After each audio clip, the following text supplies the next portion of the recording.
20절에서 26절 말씀을 가지고 하나님을 돕자, 이와 같은 제목으로 잠시 은혜를 받도록 하겠습니다. 20절을 한번 읽어 주시겠습니다. 시작.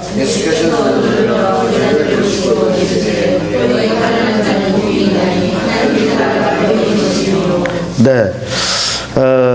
먼저 주에 서론적으로 말씀을 드렸지만 예수님이 그 산상보훈, 마태복음 5장에 나타난 산상보훈은 산에서 말씀하셨지만 여기는 산에서 내려오사 평지에서 말씀하신 산상보훈이다 라고 말씀을 드렸으며, 그리고 예수님의 설교를 요약하면 바로 산상보훈이 예수님의 설교다라고 그렇게 말씀드린 걸로 제가 기억을 하고 있습니다. 마태복음 5장을 그래서 중심으로 해서 여기서 생략된 부분이 많이 있습니다. 우리나라 말은 반드시 주어가 거의 생략이 되잖아요. 뭐 나는 뭐 이런 식으로 생략이 되는데 영어에서는 생략되지 않고 반드시 들어가잖아요. 그와 마찬가지로 여기서는 우리나라 말과 같다 이렇게 생각하면 돼요. 마태복음 5장은 주어가 생략되지 않은 영어식 해석이고, 누가복음 6장은 우리나라 말은 주어가 생략되는 것처럼 주어가 생략된 말씀이다 라고 여러분들이 이해를 하시고 이 말씀을 대하게 되면 그 말씀이 있구나, 같은 말씀이구나 하는 걸 여러분들이 금방 이해를 아마 하게 될 겁니다. 그래서 너희 가난한 자는 복이 있나니 이렇게 말씀하고 있어요. 근데 마태복음 5장 2절에 보면은 너희 가난한 자 이렇게 할 때 그 앞에 주어가 들어가 있습니다. 심령이 이렇게 돼 있어요. 그래서 심령이 가난한 자는 복이 있나니 하나님의 나라가 너희 것이다. 하나님의 나라가 너희 것이다. 이렇게 돼 있습니다. 근데 이 심령이라는 것이 뭘로 돼 있냐면 영어로 푸뉴마 이렇게 돼 있습니다. 결국은 뭘 말을 하냐면 우리가 여기서 주어가 생략돼서 가난한 자는 복이 있다는 얘기 때문에 물질적으로 어려움을 당하고 가난한 걸 말하는구나. 물론 그렇게도 해석을 할 수 있지만, 그러나 마태복음 5장에서 생략되어 있는 주어를 포함시키면 바로 심령, 푸뉴마, 헬라어로는 푸뉴마, 영어로 이렇게 되어 있습니다. 그래서 영이 가난한 자 이렇게 되어 있어요. 근데 이 가난이라는 말이 헬라어로는 뭐라고 되어 있냐면 절대적 가난 이렇게 말을 하고 있어요. 절대적 가난이라는 것은 뭘 말을 하냐면 우리가 그 정도의 가난을 체험한 분들이 지금 시대는 없을 겁니다. 우리나라 말에 속어원에 잘 내려오는 말이 있습니다. 그게 뭐냐면 3일 굶어서 도둑놈 만들 사람 없다 이 말이죠. 그게 바로 절대적 빈곤, 절대적 가난입니다. 바로 그런 가난함을 말을 하고 있어요. 그러면서 히브리어에서는 다랄 이렇게 되어 있는데, 이 가난이라는 말을 다랄로 되어 있는데 이 말은 뭐냐면 의존하다, 매달리다 이렇게 되어 있습니다. 그러니까 전폭적으로 의존하는 거, 그걸 바로 가난이다. 제가 보기에는 히브리식 해석이 더 적당하지 않을까. 심령이 주님 앞에 전폭적으로, 우리의 영이 주님 앞에 전폭적으로 의지하는 것, 의존하는 걸, 그걸 바로 가난함이다 라고 보면 될 겁니다. 우리가 영이 가난하되 어느 정도 가난해야 되냐면 갈급함이 사슴이 시냇물을 쫓는 것 같이, 찾는 것 같이 가난한 그러한 마음을 가져야 됩니다. 사슴이라는 존재는 물을 찾지 못하면 자기 승질을 이기지 못한다는 겁니다. 그래서 나무가 있든지 돌이 있으면 막 머리를 박는다는 거예요. 그러다 뇌진탕 걸려 죽기도 하고. 이게 양이 굉장히 미련하지만 사슴도 역시 그렇습니다. 그래서 사슴이 시냇물을 찾아 갈급한 거지 내 영혼 이렇게 시편에서 이야기하는데, 이게 그냥 간단하게 아이고 사슴이 꼴 찾아가다가 어떻게 우리나라처럼 흔한 물 생각하면 안 돼요. 이스라엘에서 우물을 발견하고 물줄기를 발견한 건 지상 최대의 복입니다. 우리나라는 흔해 터진 게 물이죠. 수도꼭지 틀으면 펄펄 넘치는 게, 쏟아져 내리는 게 물이지만 이스라엘에서는 복 중의 복입니다. 그래서 물을 찾는다는 것, 물줄기를 발견한다는 것은 하나님이 엄청난 복을, 은혜를 베푸신 걸로 인해서, 그래서 이삭 때 그것 때문에 블레셋과 끊임없는 그 분쟁이 이루어졌던 이유가 바로 그런 데서 그 요인이 되는 겁니다.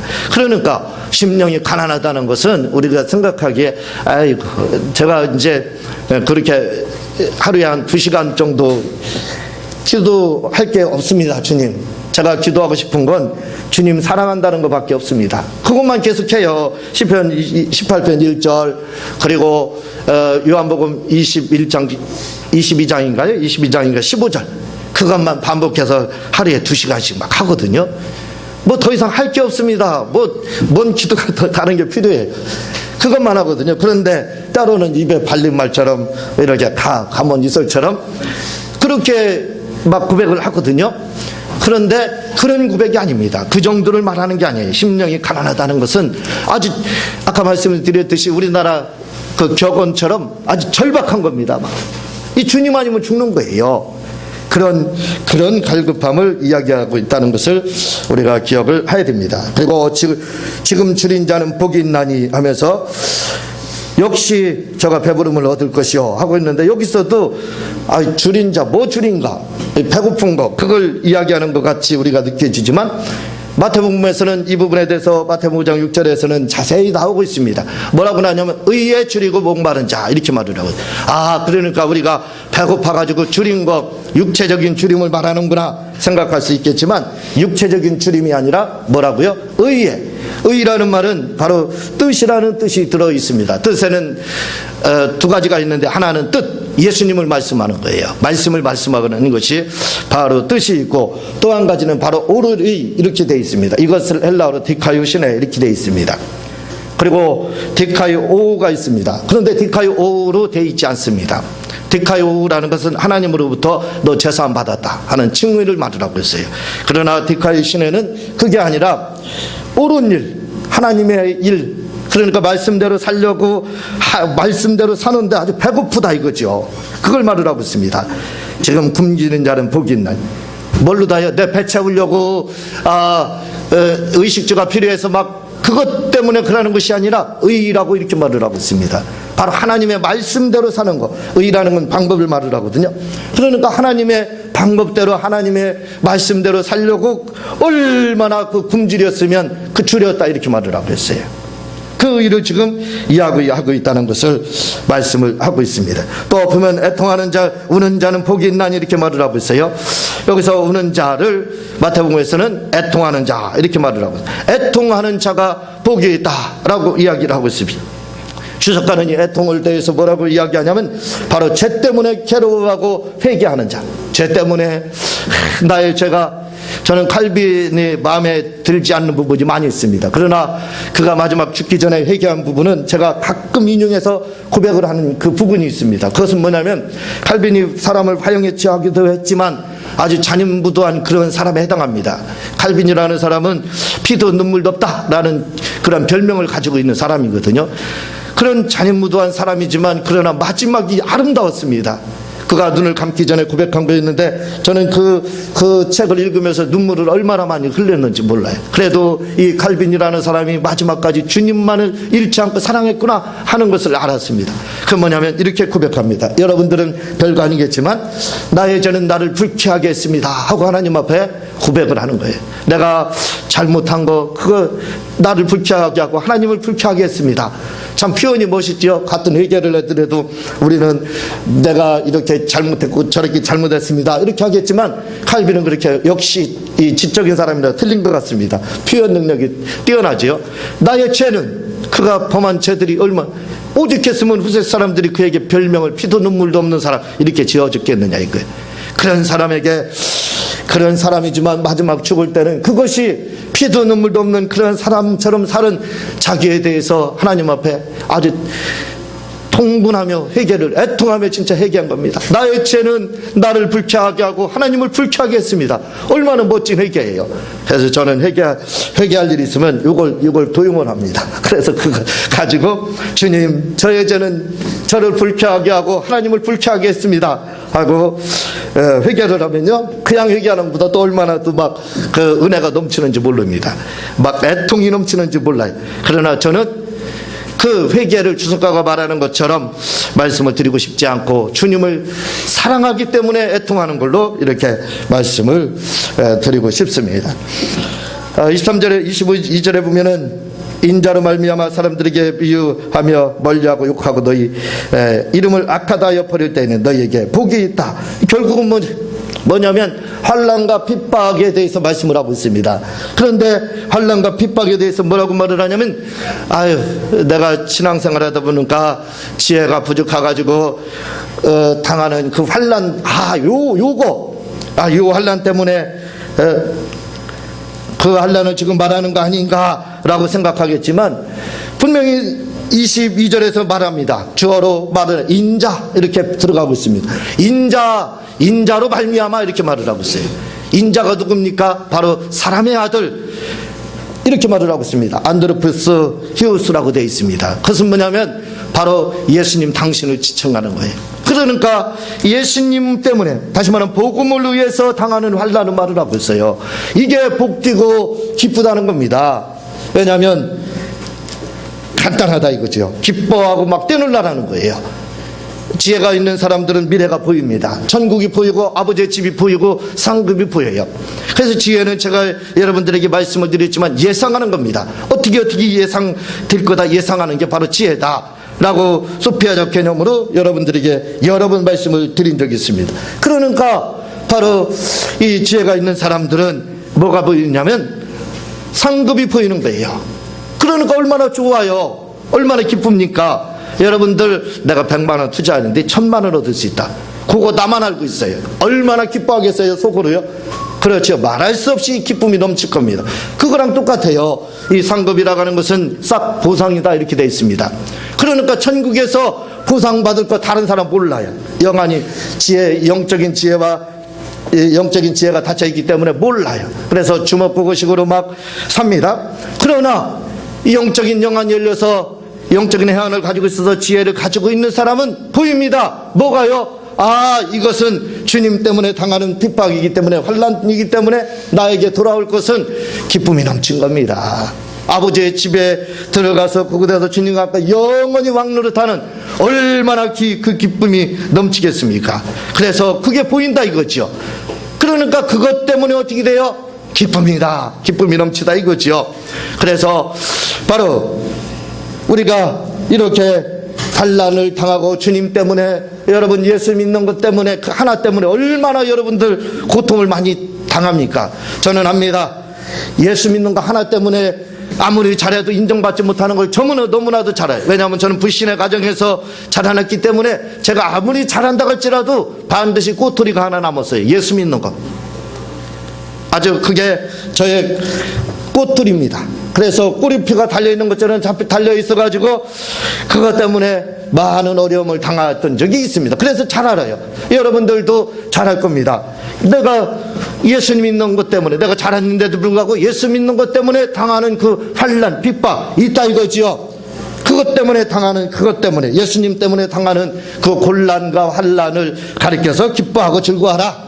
그게 상급이 있다고 하는 거지, 내가 삶의 지혜가 없어가지고 내가 미련해가지고 당하는, 내가 자초해서 당하는 그러한 환난과 핍박이라는 것은요, 그게 상급이 되지 않는 겁니다. 그걸 말하는 게 아니라 이거죠. 분명히 22절에는 밝히고 있습니다. 뭐라고요? 인자로 말미암아 이렇게 말씀을 하고 있다 이거죠.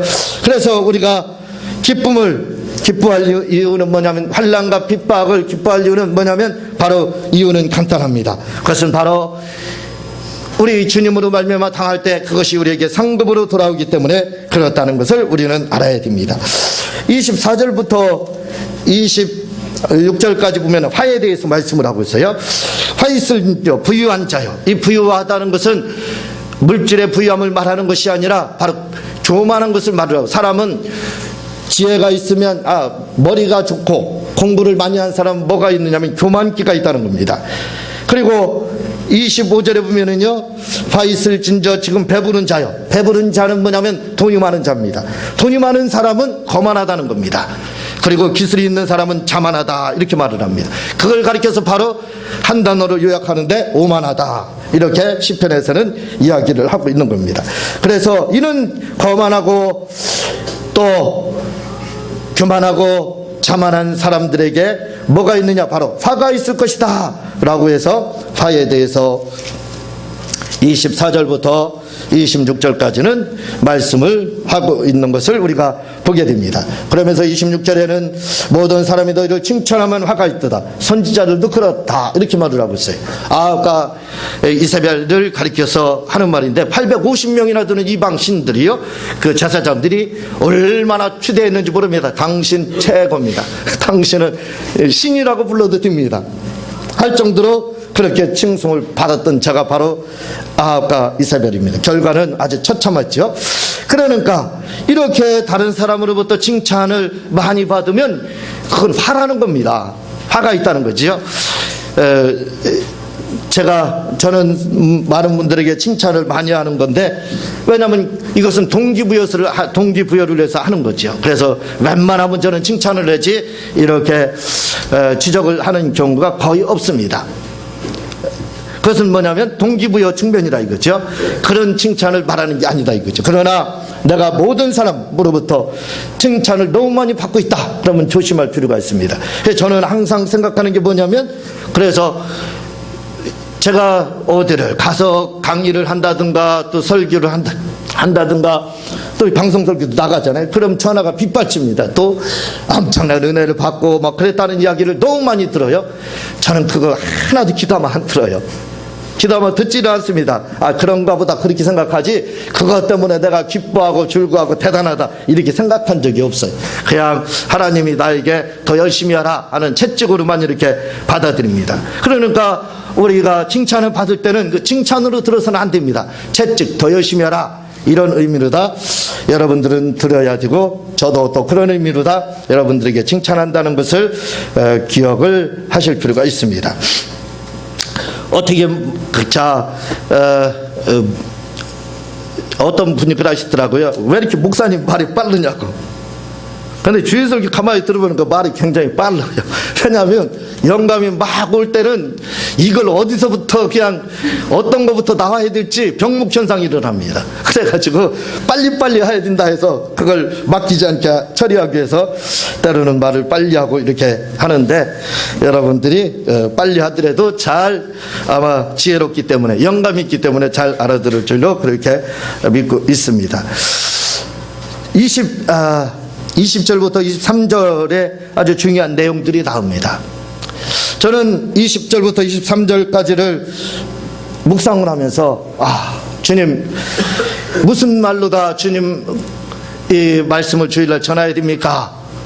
하고 질문을 하나님께 합니다. 항상 말씀을 준비할 때는 그렇게 질문을 하고 일주일 동안 기름을 짭니다.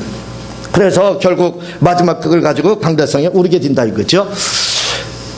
그런데 이 말씀을 묵상을 하면서 도대체 한마디로 요약해서, 어려운 거 저는 굉장히 싫어하잖아요. 한마디로 요약하고 쉽게 말하면 이 말씀을 뭘로 다 표현을 해서 정확하게 우리 성도들에게 전달할 수 있습니까? 하고 물어보니까요, 제게서 전혀 이전까지 생각하지 않았던 분이 한 분이 떠올라요.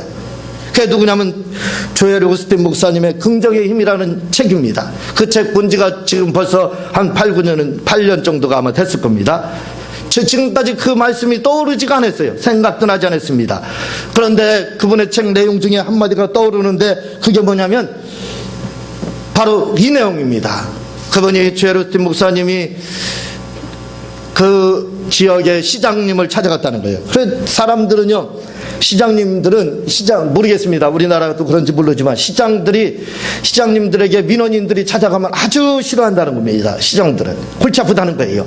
왜냐하면 오는 분들의 요구는 뻔하다는 겁니다. 너 잘못했다 지적하는 거하고, 또 해달라는 거, 이거 해주세요, 저거 해주세요, 다리 놔주세요, 건축해주세요, 장사 잘 되게 해주세요, 해달라는 게 너무 많아가지고 시장님들이 이러한 민원인들이 찾아오면 만나는 것이 두렵다는 겁니다. 왜냐하면 요구하는 것이 자기가 할 수 없는 범위까지 요구하는 거예요. 끊임없이 요구하는 겁니다. 한정이 없어요. 여러분, 요구하는 사람은요, 가만히 보면요, 끊임없이 요구를 합니다. 여러분들이 그걸 알아요. 도움을 받는 사람들은요, 끊임없이 도움을 요구합니다. 마찬가지예요. 시장님이 그렇게 끊임없이 요구한다는 거예요.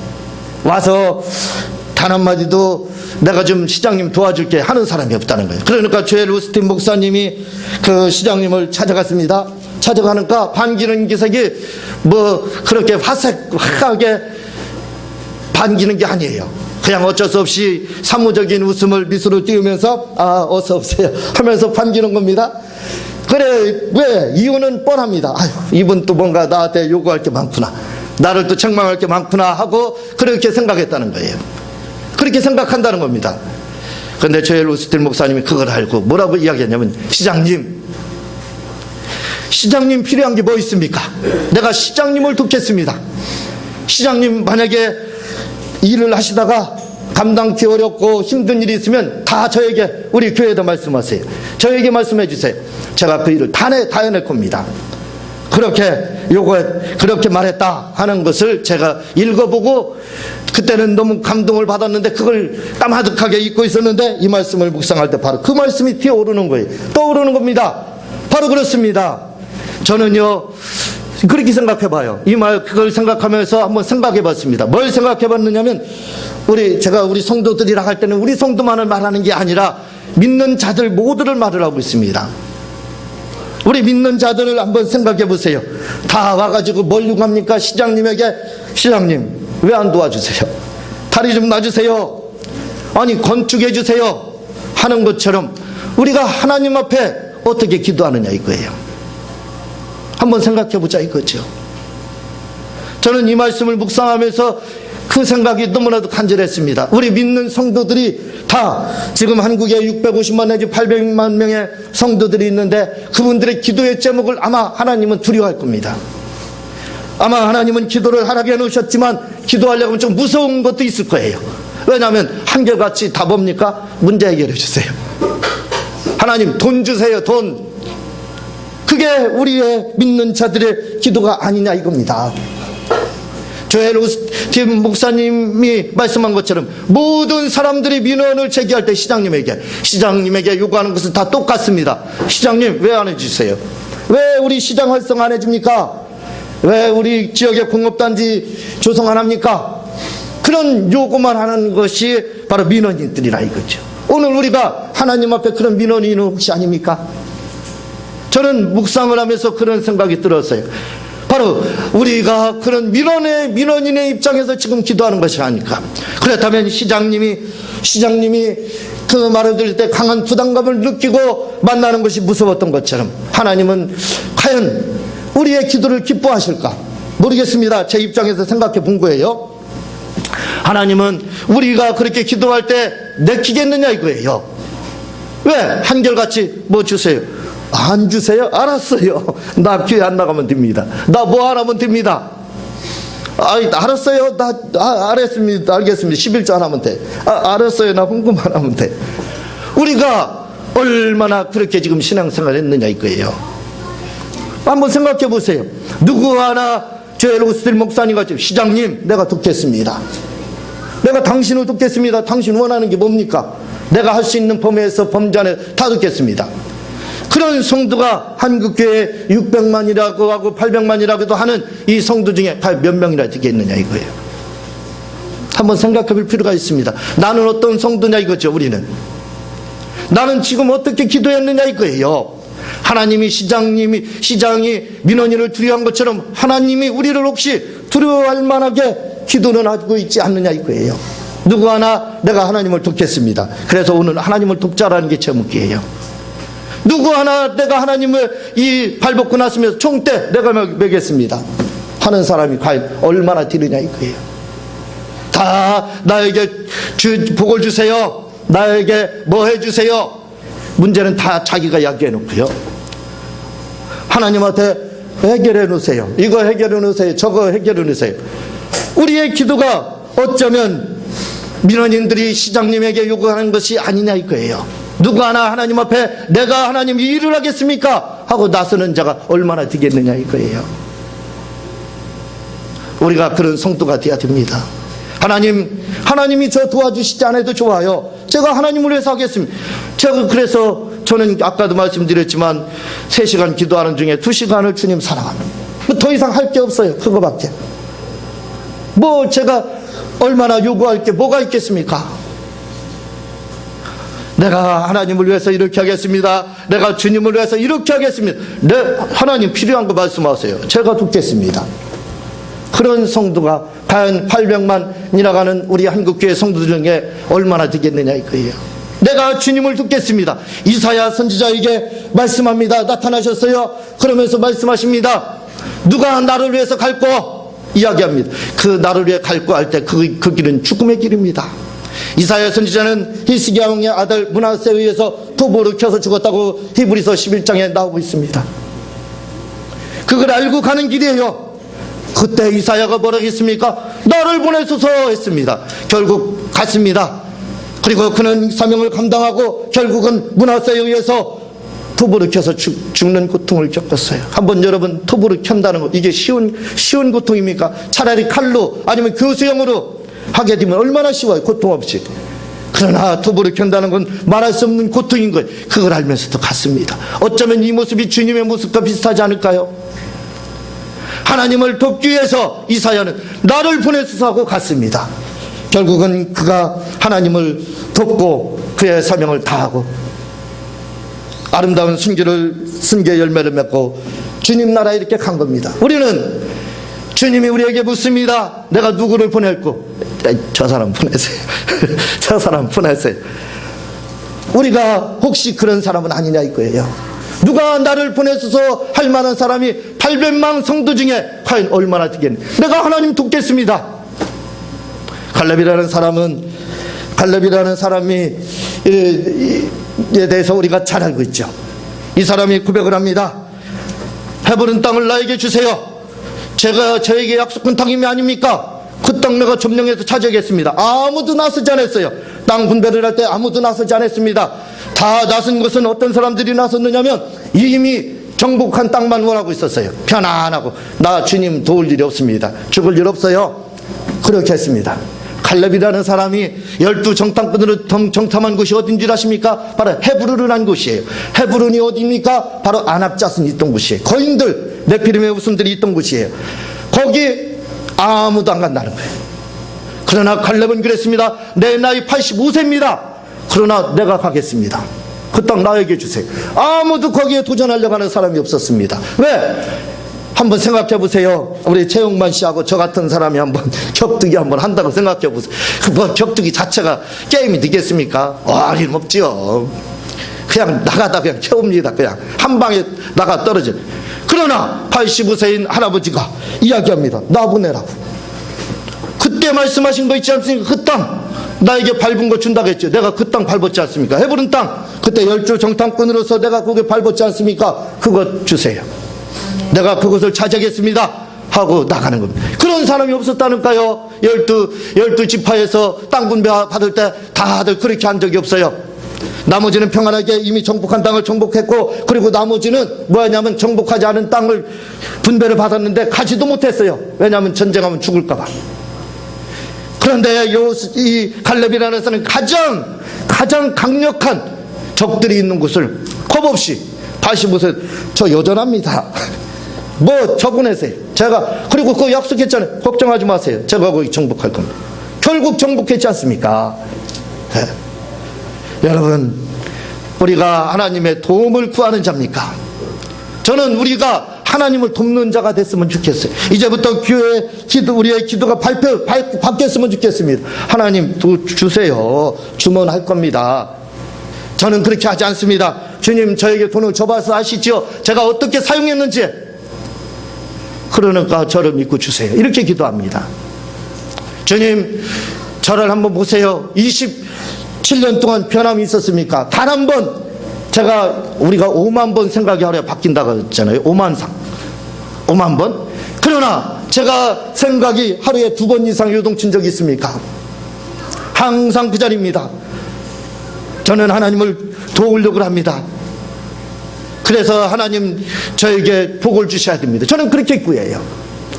왜냐하면 주님께 나는 주님의 돕는 자가 되고 싶다 이거죠. 우리가 전국에 가려고 하는 사람과요, 아버지의 집, 다시 말하면 상급을 받으려고 하는 사람의 신앙생활은 하늘과 땅입니다. 그냥 전국 가면 되죠. 그 자세한 내용은 저희 책을 보시면 잘 알 겁니다. 그래, 아이고, 천국 가면 되지 뭐. 그럼 어떻게 하는 줄 아세요? 신앙생활 한마디로 개판 5분 전입니다. 아이, 내가 마음대로 죄도 짓고 잘못도 행하고, 아이, 뭐 천국 가는데, 야, 미련한 것들아, 열심히 신앙생활하면 어떻게 해? 나처럼 죽을 때 예수 믿으면 돼. 이렇게 한다고요. 그게 어디를 가려가는 사람? 천국 가려가는 사람. 그래서 신앙생활 열심히 하는 사람을 향해서 미련하다고 손짓합니다. 과연 미련할까요? 그게 바로 천국을 생각하면, 천국, 예수 믿으면 따놓은 당상 예수 믿으니까 뭐 교회도 안 나가도 되고, 그 사람가요? 천국은 따놓은 당상이지만 아버지의 집이 있다. 내 아버지의 집에 거할 것이 많다. 오이코스, 바테로 오이코스 이렇게 되어 있습니다. 아버지의 집, 다른 것을 말을 하고 있어요. 상급을 말을 하고 있습니다. 여기에서 봐요. 그날에 기뻐하고 뛰놀라 하늘에서 너희 상이 큽니다 이렇게 말을 했지, 천국 갈 거다 하지 않고 있습니다.